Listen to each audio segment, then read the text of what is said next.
at agad din siyang umatake upang tuluyang patayin si Zhou Fan. Itinaas ni Zhou Fan ang kanyang kamay at kasabay nito ay naghanda rin ang mga dragon sa kanyang array. Ang mga ito ay sabay-sabay na umatake at tumama ang mga ito sa katawan ng Elder. Isang malaking pagsabog rin ang naging resulta nito na siyang nagpatalsik sa Elder papalayo. Dahil sa lakas ng pinsala ay lumabas rin ang mga dugo sa kanyang bibig. Ininis naman ni Zhou Fan ang Elder at kanyang tinanong kung paano ito naging Elder sa kanilang sect kung ganito lang kabasura ang kakayahan niya. Tinanong rin niya kung paano naging parte ng 7 families ang kanilang Yuming Valley kung ganito kaina ang mga Elder nila. Mas lalong nagalit naman ang Elder nang marinig ang mga insulto sa kanya ng ating bida. Desidido rin siya na patayin si Zhou Fan kahit na humingi pa ito ng patawad sa kanya. Isang malaking sandata rin na kulay lila ang lumabas sa kamay ng Elder na siyang ikinagulat ni Zhou Fan. Agad naman na inihanda ni Elder yun ang kanyang atake gamit ang napakagandang sandata na ito. Nang makita ito ay lumiwanag naman ang mukha ni Zhou Fan dahil ang sandata na ito ay isang magic treasure. Ngunit upang maiwasan niya na gamitin ito ng Elder ay kanyang sinabi na nakakahiya ito dahil kailangan niya pa itong gamitin upang talunin lang ang batang katulad niya. Ngunit hindi naman dito nadala ang Elder at kanyang sinabi na walang makakaalam nito kung patay na si Zhou Fan. Nainis naman si Zhou Fan nang marinig ito dahil alam niyang baliw na ang Elder na ito. Ang malala pa ay hindi siya mananalo rito dahil sa magic treasure nitong hawak. Kaya alam niyang kailangan niyang mag-isip ng ibang paraan upang matalo ang kumag na ito. Agad naman na umatake si Elder yun gamit ang kanyang sandata ngunit sinalubong naman ito ng mga dragon ni Zhou Fan mula sa kanyang array. Ngunit sa hindi inaasahang pangyayari ay mabilis lamang na natalo ng sandata ang kanyang mga dragon na parang mga papel lang ito. Tumawa si Elder yun nang makita ang pangamba sa mukha ng ating bida at kanyang sinabi na wala nang kawala pa si Zhou Fan sa kanya. Lumabas ang pawis sa mukha ni Zhou Fan dahil isang 3rd level magic treasure ang sandata ng matanda. Pinuri naman ng Elder si Zhou Fan dahil tama ang kanyang hula, dagdag pa niya na siya ang unang mahinang tao na mamamatay gamit ang kanyang sandata. Agad naman na nagbiro si Zhou Fan kung maaari pa rin ba siyang sumali sa kanilang clan para lang maiwasan niya ito. Ngunit parang baliw naman na umatake si Elder yun at kanyang sinabi na huli na ang lahat dahil oras na niyang mamatay kahit isa pa siyang talentadong array master. Isang malakas na pagsabog rin ang nangyari nang tumama ang atake ng Elder na ito. Ngunit hindi naman nasaktan dito si Zhou Fan dahil nailigtas siya ni Yun Tian bago pa man siya tamaan ng sandata. Nagtaka naman si Elder yun kung sino ang matanda kaya tinanong niya kung sino ito. Agad naman na nagpakilala sila Yun Tian bilang leader ng Black Wind Mountain at dahil kinalaban niya ang Lu family ay kalaban niya rin ito. Tinanong ni Zhou Fan ang matanda kung bumalik na ba ang kanyang lakas. Nagpasalamat ang matanda dahil sa ibinigay nitong gamot kaya naibalik ang kanyang lakas. Ang maganda pa ay umunlad rin ang kanyang cultivation sa Yuan stage. Nang marinig ito ay bumalik naman ang kumpiyansa ni Zhou Fan at hiniling niya sa matanda na tulungan siya nito na patayin ang mayabang na Elder na ito. Hindi naman natakot si Elder yun kahit na may kasama ng nasa Yuan stage si Zhou Fan. Dahil alam niyang nasa early stage pa lang ang matanda at ang array naman ni Zhou Fan ay nasira na niya, kaya silang dalawa ay wala nang pupuntahan pa. Ngunit hindi naman ito pinansin ni Zhou Fan sa halip ay agad niyang ginamit muli ang array. Lumabas ulit ang mga dragon mula dito at sinabihan rin niya ang matanda na maghanda na ito sa pag-atake. Agad naman na ginamit ng matanda ang kanilang kidlat at sinimulan niya ang pag-atake sa Elder na ito. Kasabay nito ay isang dragon rin ang nagpakita sa likuran ng Elder na siyang ikinagulat niya. Nasabi rin niya na nakakainis ang array ng batang ito kaya nagdesisyon siyang patayin muna si Zhou Fan bago ang matandang kasamahan niya. Napansin rin niya na mahina na ang dragon na atake ni Zhou Fan kaya oras na para atakihin niya ito. Kaya agad siyang sumugod pababa sa kanya. Ngunit ginamit naman ito na pagkakataon ni Yun Tian na atakihin ang Elder ng kanyang kidlat upang mawala ang atensyon nito kay Zhou Fan. Pagkatapos ay nilapitan niya rin ito upang atakihin muli ng harapan. Nagalit naman si Elder yun sa ginawa ni Yun Tian kaya agad niyang iniba ang direksyon ng atake ng kanyang sandata papunta sa matanda. Nang makita na wala na ang atake ng Elder sa direksyon niya, agad naman na ginamit ni Zhou Fan ang lahat ng kanyang lakas upang gamitin ng todo ang kanyang level 5 array. Inilagay niya ang kanyang mga kamay sa bilog ng array at isang napakalaking dragon ang lumabas dito na siyang nagtataglay ng pambihirang enerhiya. Agad din ito na umatake sa Elder na siyang abala pa rin sa pag-atake kay Yun Tian. Nang mapansin niya ang atake ni Zhou Fan ay huli na ang lahat upang umiwas dahil nakalapit na ang dragon na ito sa kanya. Natunaw rin ang kanyang katawan dahil sa atake at hindi niya matanggap na natalo lamang siya ng isang bata dahil dito. Isang napakalakas rin na pagsabog ang bumalat sa buong lungsod dahil sa atake na ito. Na kahit ang tatlong elder na naghahabol pa rin sa mga kalaban ay napatigil dahil dito. Kahit na si Elder Sun ay napatanong kung sino ang high-level martial artist ang nandoon sa lungsod dahil hindi normal ang lakas nito. Kaya agad silang nagdesisyon na bumalik na lang upang malaman kung sino ito. Ang dalawang bantay naman ni Elder Jane ay nagtaka kung bakit tumigil sa paghabol ang tatlo kaya napatanong na lang ang isa sa kanila kung ano na ang gagawin nila. Agad naman na iminungkahi ng kasamahan niya na tumakas muna sila dahil alam niyang hindi nila matatalo ang malakas na martial artist na ito. Dagdag pa niya na dapat nila ito agad iulat sa kanilang sect. Samantala, wala namang natira sa katawan ni Elder Yun matapos ang atake ni Joe Fan. Kahit na ang matanda ay hindi makapaniwala sa ipinakita na lakas ni Joe Fan. Hindi niya inaasahan na kayang patayin ni Joe Fan ang Elder na nasa Yuan stage gamit lamang ang isang atake na ito. Kaya sa tingin niya ay mapanganib para sa kanila ang kalabanin ng demonyong butler na ito. Inutusan rin siya ni Joe Fan na bantayan muna ang buong lugar dahil pupuntahan niya ang kanyang anak upang ibalik ito dito. Agad naman na sinabi ng matanda na gagawin niya ito. Pagkatapos nito ay naglakad na paalis si Joe Fan papunta sa gubat kung saan nagpunta si MS. Lai. Naisip rin niya na kapag nandito ang matandang ito dito ay walang mangyayaring masama sa Lu Clan kung wala siya. Ngunit bago umalis ay naisipan muna ni Joe Fan na kunin ang kanyang gantimpala mula sa namatay na elder. Naisip rin niya na malaking bagay ang level 3 Spirit Treasure Moon Wheel na ito. Sa kabilang banda, inabutan na ng umaga si Yang Ming habang patakas ito sa gubat, bigla naman siyang napatigil nang marinig niya ang boses ni MS, Lai sa kanyang likuran. Agad naman na sinuri ni Yang Ming ang paligid kung kasama ba ng babae ang demonyong si Joe Fan.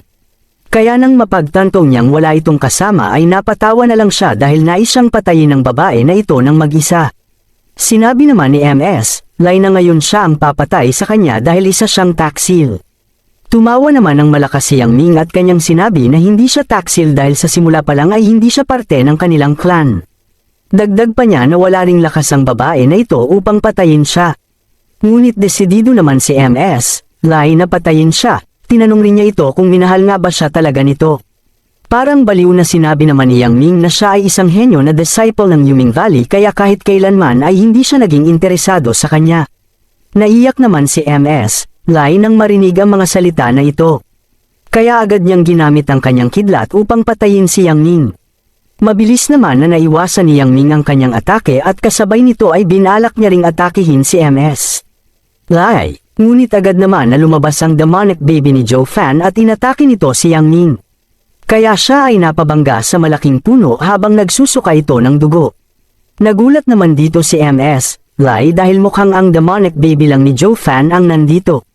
Kaya sa ngayon ay oras na upang patayin ang lalaki na ito.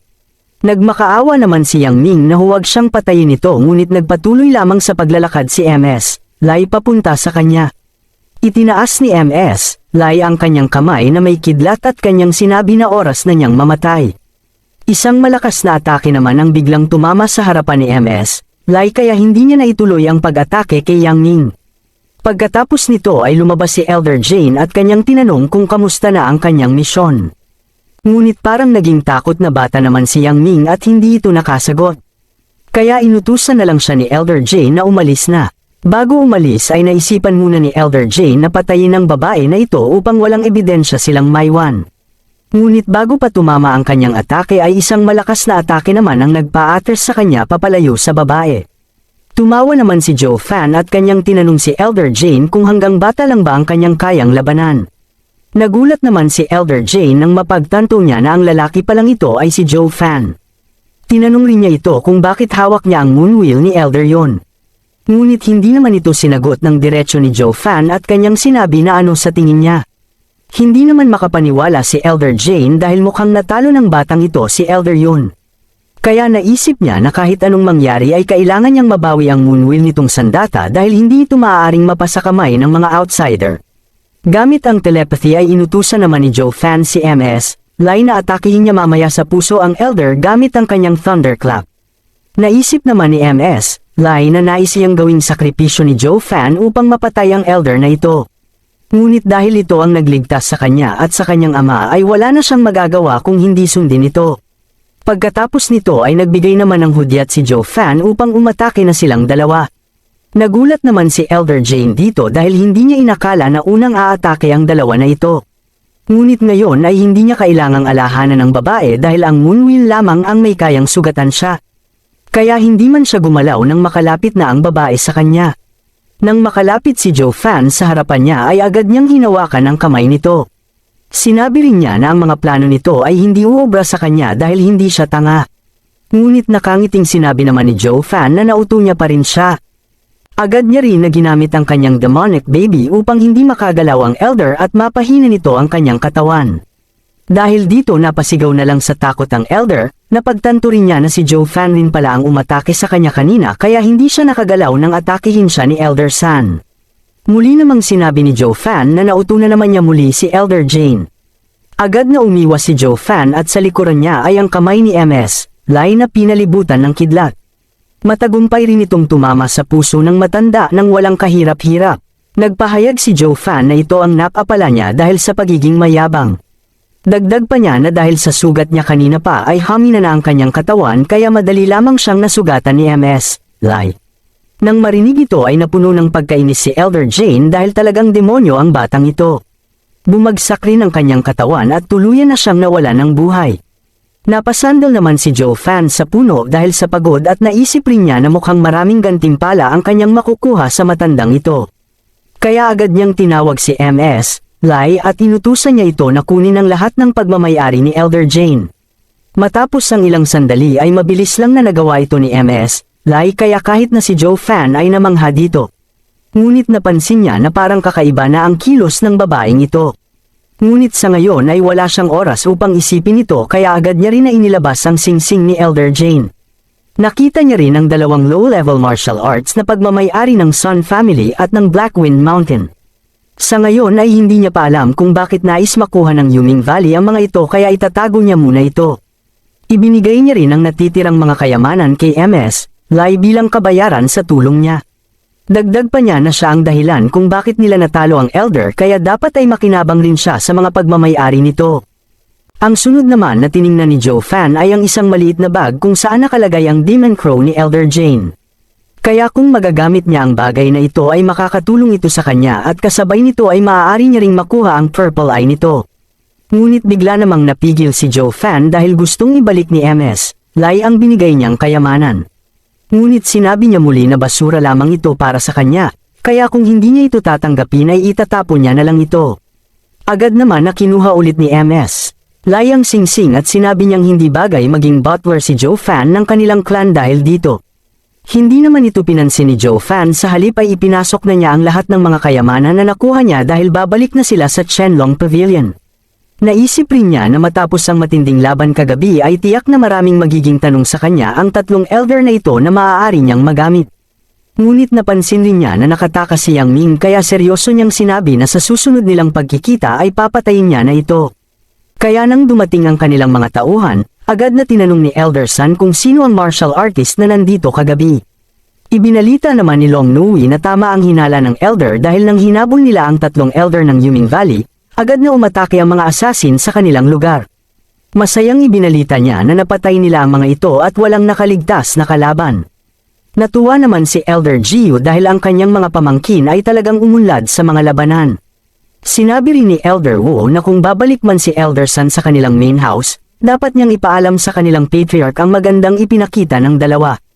Pinuri naman ni Elder Sun ang magkapatid dahil sa kanilang ginawa ngunit muli siyang nagtanong kung alam ba ng dalawa ang dahilan ng malaking pagsabog kagabi sa kanilang lugar. Ngunit sinabi naman ni Long Nui na nagulat din sila dito at akala nila ay galing ito sa kanilang mga elder. Lalo namang napaisip ang tatlong elder nang marinig ito. Nagsabi naman si Elder Jiu na maaari nilang tanungin mamaya ang Lu Clan kung may nakita ba sila kagabi kaya dapat huwag nilang masyadong isipin ito. Nang marinig ito, agad na inutusan ni Elder Sun na pumunta na sila doon. Makalipas ang ilang sandali, nakarating na rin ang tatlong elder sa lugar ng Lu Clan. Ngunit nagulat sila nang makita nila ang isang matanda na nasa antas ng Yuan stage. Kaya sa hinala ni Elder Jiu, ito ang martial artist na gumawa ng atake kagabi. Agad niyang tinanong ang matanda kung ano ang pagkakilanlan nito. Nagbigay galang naman ang matanda at nagpakilala ito bilang master ng Blackwind Mountain. Nang marinig ito, hindi na nagmadali si Elder Gio at tinanong ang matanda kung siya ba ang gumawa ng malakas na atake kagabi. Ngunit hindi ito sinagot ng matanda at sa halip ay sinabi niya na nagpapagaling pa ang kanilang butler na si Joe Fan kaya maaari siya na lang ang kausapin nila. Nagtaka naman si Elderson nang marinig na may umatake sa kanila. Nang marinig ang nangyari sa mayabang na Joe Fan, ginamit naman ito ni Long Nui bilang pagkakataon upang maliitin siya lalo na't nais niyang talunin ang 7 families ngunit napinsala lamang siya ng mga mahihinang assassin. Nagalit naman ang Lu Clan nang marinig ang sinabi ng dalaga. Kaya nang mapansin ito, agad siyang pinatigil ni Elder Gio at humingi ng paumanhin sa matanda dahil sa sinabi ng kanyang pamangkin. Pinasalamatan niya rin ito dahil sa kanyang pagligtas sa Lu Clan habang wala sila doon. Ngunit agad na sinabi ng matanda na hindi siya ang nagligtas sa kanila, dahil bago pa lang niya narating ang Yuan stage at ang umatake sa kanila ay isang malakas na master na nasa peak ng Yuan stage. Dagdag pa niya na ang pangalan ng master na ito ay si Elder Yon. Sobrang nagulat naman si Elder Gio nang marinig ito dahil ang elder na ito ay isa sa pinakamalakas sa Yuming Valley. Kaya muli niyang pinuri ang matanda dahil akala niya ito ang tumalo kay Elder Yon. Sinabi naman ng matanda na mali ang kanilang pagkakaintindi dahil hindi siya ang tumalo kay Elder Yon. Nang marinig ito, lumabas naman ang pawis sa mukha ni Elder Gio kaya napatanong na lang kung sino ang gumawa nito. Agad na sinabi ng matanda na ang kanilang butler Joe ang pumatay kay Elder Yon. At kung hindi dahil sa ginawa niya, tiyak na mapapahamak silang lahat sa lugar na ito. Hindi makapaniwala ang mga elder nang marinig ito. Pati na rin ang dalawang magkapatid na ganoon din ang naging reaksyon nila. Kahit na si Elder Gio ay muling nagtanong kung tama ba ang kanyang narinig dahil ang agwat ng kanilang lakas ay napakalaki kaya mahirap itong paniwalaan. At kung hindi dahil sa ginawa niya, tiyak na mapapahamak silang lahat sa lugar na ito. Hindi makapaniwala ang mga elder nang marinig ito. Pati na rin ang dalawang magkapatid na ganoon din ang naging reaksyon nila. Kahit na si Elder Gio ay muling nagtanong kung tama ba ang kanyang narinig dahil ang agwat ng kanilang lakas ay napakalaki kaya mahirap itong paniwalaan. Agad naman na sinabi ng matanda na tama nga ang sinabi ng elder, ngunit ngayon ay hindi na ito mahalaga dahil nakita niya ito mismo ng kanyang mga mata. Nang marinig ito, wala nang nagawa si Elder Gio kundi mamangha na lang. Nagtanong naman si Elderson kung nakatakas ba si Elder Yon matapos siyang matalo ni Joe Fan. Agad naman na sinabi ng matanda na hindi nakatakas ang elder na ito at sinabi niya rin na huwag nilang maliitin ang kakayahan ni Joe Fan. Nagtaka naman ang tatlong elder nang marinig ito dahil kahit na kayang lumaban ni Joe Fan sa mas malakas sa kanya, mahirap pa ring paniwalaan na may kakayahan siyang mapatay si Elder Yon.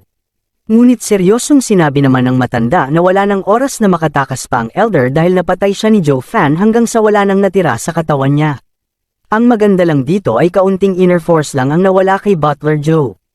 Nang marinig ito, napuno muli ng pagkagulat ang mukha ng lahat. Kaya ang mga ito ay napasigaw na lang dahil hindi sila makapaniwala. Kahit na si Elder Gio ay nanginginig na lang dahil hindi pa rin siya makapaniwala na ang isang martial artist na nasa antas ng Chi Gathering Realm ay nakayang patayin ang elder ng Yuming Valley. Bigla namang lumabas si Joe Fan sa kanyang kwarto at sinabihan ang lahat na sobrang ingay nila. Natuwa naman si Yun Chang nang makita niya na lumabas na si Joe Fan kaya agad niyang tinanong kung maayos lang ba siya. Ngunit agad naman na sinabi ni Joe Fan na hindi dahil sa sobrang ingay nilang lahat. Inilabas rin ni Joe Fan ang laman ng kanyang singsing at sinabi niya na ito ang dahilan kung bakit siya nasaktan. Nagulat naman ang mga elder nang makita nila ang patay na bangkay ni Elder Jane. Kaya agad silang nagtanong kung siya ba ang pumatay sa elder na ito. Agad naman na sinabi ni Joe Fan na siya ang nagdala sa bangkay na ito kaya ibig sabihin lamang nito na siya ang pumatay dito. Natawa naman si Elder Gio na sa wakas ay napatay na rin ang kanyang matinding kaaway na si Elder Jane kahit na hindi siya ang nakapatay dito. Kaya muli siyang nagpasalamat sa kanya at bilang gantimpala ay inalok niya ang tulong ng kanilang Qianlong Pavilion kung sakaling kailanganin man ito ni Joe Fan. Ngumiti naman si Joe Fan nang marinig ito at sinabi niya na maswerte lamang siya dahil sugatan na si Elder Jane nang makita niya ito. Kaya may pang-iinis niyang tinanong si Long Nui kung kaya ba niyang pumatay ng elder kahit nasugatan ito. Mas nainis naman si Long Nui nang marinig ang pang-iinis ni Joe Fan sa kanya. Agad naman na inutusan ni Elderson si Elder Gio na manatili muna dito at dapat niya ring bigyan ng mga bantay ang Lu Clan. Agad rin na naglakad ang dalawang elder at sinabi niya na sila na ang mag-uulat nito sa kanilang main house dahil kailangan nilang iulat ito agad sa kanilang patriarch. Agad naman na ginamit ni Joe Fan ang pagkakataon na ito upang tawagin ang dalawa bilang brothers niya. Nang marinig ito ng dalawa ay napaisip na lang sila na tama nga ang sinabi ni Elder Gio na ang matinding sandata ng batang ito ay ang utak niya. Nang makalabas na ang dalawang elder, agad naman na inutusan ni Joe Fan na lumabas muna ang lahat dahil may pag-uusapan silang dalawa ni Elder Gio. Nang makalabas na ang lahat ay agad namang sinabi ng ating bida na may regalo siya sa kanyang brother Gio. Ngunit nagtaka naman si brother Gio kung anong klaseng regalo ang ibibigay ni Joe Fan na makikinabang siya. Tinanong rin niya si Joe Fan kung isa bang formation array ang nais niyang ibigay sa kanya. Naging seryoso naman si Joe Fan at sinabi niya na kung nais niya ay may formation array siyang ibinibenta ngunit nagkakahalaga ito ng 10 milyon. Ngunit ang kanyang ibibigay sa kanya ay siguradong magugustuhan niya. Agad na binuksan ni Joe Fan ang kanyang hawak na storage bag at lumabas dito ang Demon Crow na pag-aari ni Elder Jane. Ipinaliwanag ng ating bida na dahil patay na si Elder Jane, wala nang nagmamay-ari sa Demon Crow na ito. Kaya iminungkahi niya kay Elder Gio na kunin ito dahil kung magagawa niyang paamuhin ito, malaking tulong ito sa kanya. Naiiyak na nagpasalamat naman si Elder Gio sa regalo ni Joe Fan at sa kanyang kabaitan. Nagtanong naman si Joe Fan na hindi lamang niya maintindihan ang isang bagay sa kanyang purple eyes. Tinanong niya kung bakit hindi niya magawang maayos ang kanyang purple eyes kahit na naaral na niya ito. Nagpahayag naman si Elder Gio na sa kasamaang palad, hindi niya matandaan kung paano niya natutunan ang paggamit sa purple eyes na ito. Dagdag pa niya na hindi niya ito natutunan gamit ang teknik ng Shenlong Pavilion dahil nakuha niya lang ito dahil sa isang aksidente. Para maipaliwanag niya ito ng mabuti, tinanong niya si Joe Fan kung alam niya ba ang 3 pinakamapanganib na lugar sa kanilang imperyo. Agad naman na umiling si Joe Fan dahil hindi niya alam ito. Nang malaman ito, agad namang sinabi ni Elder Gio na sasabihin niya ito sa kanya. Ang 3 lugar na sasabihin niya ay ang lugar na hindi kailanman dapat tahakin ni Joe Fan dahil kahit gaano man siya kalakas, malaki ang posibilidad na mamatay siya sa mga lugar na ito. Seryosong sinabi ni Elder Gio na ang 3 lugar na ito ay ang Lulai Canyon, Mount Bingyo, at ang Shenyan Cave. Dagdag pa niya na kahit balakin man ng iba na hanapin ang 3 lugar na ito, hindi nila mahahanap ang mga ito. Dahil kusa lang itong lumalabas ng walang dahilan. Dagdag pa ni Elder Gio na hindi nila alam kung saan nagmula ang 3 misteryosong lugar na ito ngunit ang sigurado lang nila ay wala itong permanenteng lokasyon. Sa tuwing lumalabas rin ang mga lugar na ito, isang malakas na tornado ang nabubuo sa lugar na hindi kayang takasan ng sinuman, at ang mga taong nahihigop ng tornado na ito ay hindi na nakabalik pa. Naisip naman ni Joe Fan na sa tingin niya ay ginawa ng isang makapangyarihang ancient emperor ang ganitong lugar kaya ang mga tao sa continent na ito ay hindi alam kung paano lumabas sa lugar na ito. Tinanong rin niya si Elder Gio kung siya lang ba ang taong nakalabas sa lugar na ito. Agad naman na sinagot ni Elder Gio na oo ito at sinimulan niya ring ipaliwanag kung paano ito nagsimula. Nang siya ay bata pa, nakita niya ang isa sa mga 3 ipinagbabawal na lugar na ito ay ang Lulai Canyon. At katulad ng sinabi niya kanina, nahihigop siya ng isang napakalakas na tornado na nabuo dahil sa paglabas ng lugar na ito. Dagdag pa niya na ang lahat ng mga master na martial artist na kasamahan niya ay namatay agad dahil sa malalakas na lilang kidlat bago pa man sila makapasok sa lugar na ito. Sa kasamaang palad, tinamaan ng isang malakas na kidlat ang kanyang isang mata at nakaramdam siya ng matinding sakit dahil dito. Kaya kahit ngayon ay nararamdaman niya pa rin ito. Naalala naman ni Joe Fan na ayon sa 9 Secrets of the Ancient Emperors, ang Emperor of Heaven ang nagmamay-ari ng Golden Purple Lightning na ito na kayang wasakin ng lahat maliban na lang sa mata mismo. Nagpatuloy naman si Elder Gio at sinabi niya na sa oras na yun dahil sa kanyang pagiging desperado, sinubukan niyang labanan ang mga kidlat na ito upang mabuhay. At sa oras na yun, narinig niya ang isang boses ng isang matandang lalaki. Ang matandang lalaki na ito ay biglang nagbasa ng isang spell at pagkatapos ay lumabas sa kanyang mata ang purple eye na ito. Kaya nang makuha na niya ang purple eye na ito, hindi na siya inatake pa ng mga kidlat. Pagkatapos nito, bigla ring nawala ang malaking tornado na ito, kaya simula noon ay ginamit na niya ang kanyang purple lightning eye bilang sariling niyang teknik. Ngunit nang mawala sa kanya ang kanyang golden purple eye, nabigla siya dahil hindi na niya maalala ang spell kung paano ito gamitin. Kaya sa ngayon, wala siyang alam kung paano ito maibalik sa dati niyang anyo. Napangiti naman si Joe Fan nang marinig ito dahil mukhang ang Lulay Canyon ang lugar kung saan iniwan ng Emperor of Heaven ang lahat ng kanyang mga kayamanan. Kaya kung lumakas na ang kanyang antas, ito ang dapat niyang puntahan. Dahil kung magagamit niya ang naiwan ng Emperor of Heavens at ang 9 Secrets of Ancient Emperor, tiyak na mas lalakas pa siya sa dati niyang anyo noong siya pa ang Demonic Emperor. Kaya kung makukuha niya ang lahat ng ito, walang sino man ang makakatalo sa kanya. Kaya parang baliw na lang na tumawa si Joe Fan habang naiisip ang bagay na ito. Lumipas ang isang buwan mula nang mangyari ang pag-atake ng Yuming Valley at natapos na rin ang pagsasanay ni Joe Fan. Naabot niya na rin ang 5th layer ng Chi-refining Realm nang walang pinsalang naramdaman. Nang malaman na nakalabas na si Joe Fan, agad naman na nagdala si Miss Lai ng pagkain para sa kanya. Agad naman na tinanggap ito ni Joe Fan at sinimulan na niyang kainin. Ngunit kasabay nito, dumating rin si Yun Chang habang may dala rin itong pagkain para sa kanya. Nagpakita naman ng pagseselo si Yun Chang dahil naunahan na naman siya ng igat na ito. Ngunit dahil sa magic heart ni Joe Fan, hindi niya maaaring makita na malungkot ang babaeng ito kaya sinubukan niya rin ang pagkain nitong dala. Ngunit nang pagbukas niya, bumungad sa kanya ang sunog na pagkain na kulay itim. Nabahala rin siya kung safe pa ba ang pagkain na ito na kainin ng isang tao. Kaya nasabi niya na lang na ang kay Miss Lai na lang muna ang kakainin niya. Ngunit nainis naman dito si Yun Chang dahil sinabi ni Joe Fan na sabay niyang kakainin ang dalawang pagkain na ito. Kaya muli namang nalungkot ang mukha ni Yun Chang. Kaya wala nang nagawa pa si Joe Fan kundi kainin ito. Nang marinig ito, napuno naman ng tuwa ang mukha ni Yun Chang at hiniling niya na una niyang kainin ang dala niya. Ngunit hindi naman dito pumayag si Miss Lai dahil siya ang naunang nagbigay ng pagkain. Kaya parang bata na lang si Joe Fan dito na walang magawa. Ngunit sa huli, iminungkahi niya na kainin ang unang ibinigay sa kanya. Nagulat rin siya sa masarap na pagkain na ito. Nang marinig ito ay agad naman na ibinida ng babae ang kanyang Miss Lai dahil siya ang gumawa ng pagkain na ito. Agad naman na sinabi ni Yun Chang na oras para kainin ni Joe Fan ang kanyang niluto.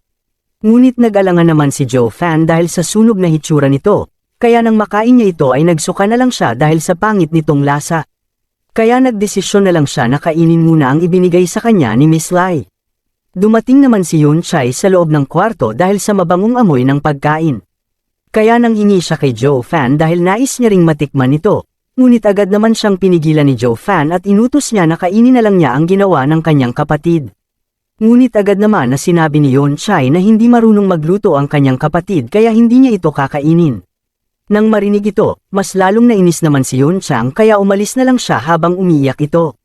Sa kabilang banda, sa loob ng Imperial Palace ng Chanyu Empire ay tahimik naman na naghihintay ang dalawang sect leader.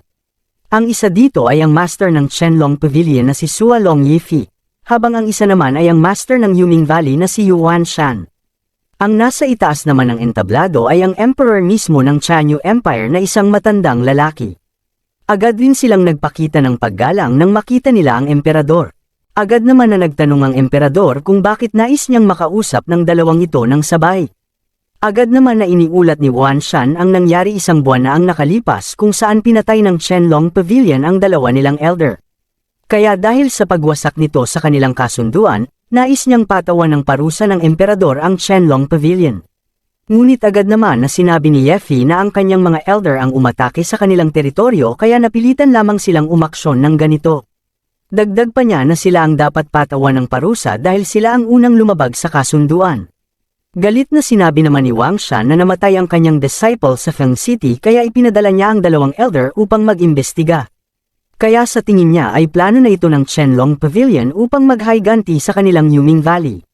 Tumawa naman si Yefi sa kanyang sinabi na patas na sila dahil 2 taon na ang nakakaraan ay inatake rin nila ang isa niyang elder na si Long Jiwo at ang masama pa ay nawasak rin nila ang kanyang God Eye.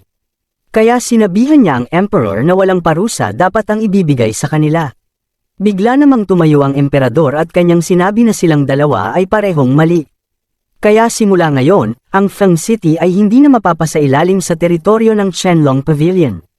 Dagdag pa niya na ang dalawang clan na ito ay hindi na maaaring pumasok pa sa Feng City magpakailanman. Agad naman na kinilala ito ng dalawang patriarch. Inutusan rin sila ng emperador na bumalik na sa kanilang clan at mula ngayon ay dapat wala na siyang marinig pa na away sa kanilang dalawa. Wala namang nagawa ang dalawa kundi sundin na lang ito. Pagkatapos ay agad na umalis ang mga ito. Nasabi naman ng emperador na mukhang nalaman na ng Yuming Valley ang sekreto ng Feng City na siyang nakatago sa loob ng 1,000 taon. Isang lalaki naman ang lumabas sa likuran ng emperador at kanyang sinabi na talagang mapanganib ang 7 families na ito. Ang marinig ito, nasabi naman ng emperador na sa tingin niya ay oras na para simulan ang kanilang plano. Makalipas ang ilang araw, nagpunta ulit si Zhou Fan sa Qianlong Pavilion upang kausapin si Elder Jiyu. Ngunit bago pa man siya makapasok, napansin niya ang pagdating ng isang caravan. At mula sa caravan na ito, lumabas ang isang matabang lalaki na may kulay asul na buhok. Nagulat naman si Zhou Fan sa katawan ng lalaking ito kaya siya ay napaisip kung paano kaya nabuhay ng mataba ang taong ito. Ngunit napansin rin niya na kahit hindi gwapo ang matabang lalaki na ito, ang kanyang cultivation ay nasa 7th layer ng Qi Gathering Realm. Kahit na ang kanyang mga kasamang bantay ay nasa antas rin ng expert kaya sa tingin ng ating bida na nanggaling sa 7 imperial families ang matabang lalaki na ito. Ngunit dahil nagmamadali si Zhou Fan, hindi na niya ito pinansin at pumasok na siya sa loob. Napansin naman ito ng matabang lalaki kaya agad siyang tinawag nito. Nang makalapit ang matabang lalaki, nagtanong naman si Zhou Fan kung ano ang kailangan niya. Pagod naman na nagtanong ang matabang lalaki kung miyembro ba siya ng Qianlong Pavilion. Sinagot naman ito ng ating bida na hindi ngunit sinabi niya na may negosyo lang siyang ginagawa sa kanila. Ngunit napasigaw naman sa tuwa ang matabang lalaki dahil ibig sabihin nito ay maaari siyang pumasok sa loob. Agad din siya na humingi ng paumanhin dahil sa kanyang inasal, at hiniling niya sa ating bida na ipasa niya ang kanyang mensahe kay Miss Long Nui na kung hindi siya lalabas ay mananatili siya rito sa labas at hindi siya rito aalis kahit na kailangan niya pang matulog dito. Natawa naman ang ating bida dahil ang matabang lalaki pala na ito ay manliligaw ng supladang dalaga na ito. Kaya agad niyang sinabi sa matabang lalaki na huwag siyang mag-alala dahil sasabihin niya ito sa kanya. Nang marinig ito, agad naman na nagpasalamat ang matabang lalaki sa kanya. Agad naman na pumasok si Zhou Fan sa loob at saktong nakasalubong niya rin si Long Nui sa labas ng gusali. Kaya agad niyang binati ito, ngunit nagsaad naman si Long Nui na maganda na ang kanyang umaga ngunit nasira lang ito dahil nakita niya ang mukha ni Zhou Fan. Ngunit hindi naman ito pinansin ni Zhou Fan at agad niyang tinanong ang dalaga kung narito ba ang kanyang brother Jiyu. Ngunit agad naman na sinabi ng dalaga na wala rito ang kanyang uncle Jiyu. Napaisip naman ang ating bida na sa tingin niya ay hindi nagsisinungaling ang babae na ito. Kaya ang kanyang pakay ay sa susunod niya na lang gagawin pagbalik ni Elder Jiyu. Ngunit natatawang naalala rin ni Zhou Fan ang inutos sa kanya ng matabang lalaki kanina. Kaya hindi niya mapigilan na matawa habang iniisip kung paano niya sasabihin ito sa dalaga. Nang makita ang pagtawa ni Zhou Fan ay agad naman na nagtanong ang dalaga kung ano ang nakakatawa.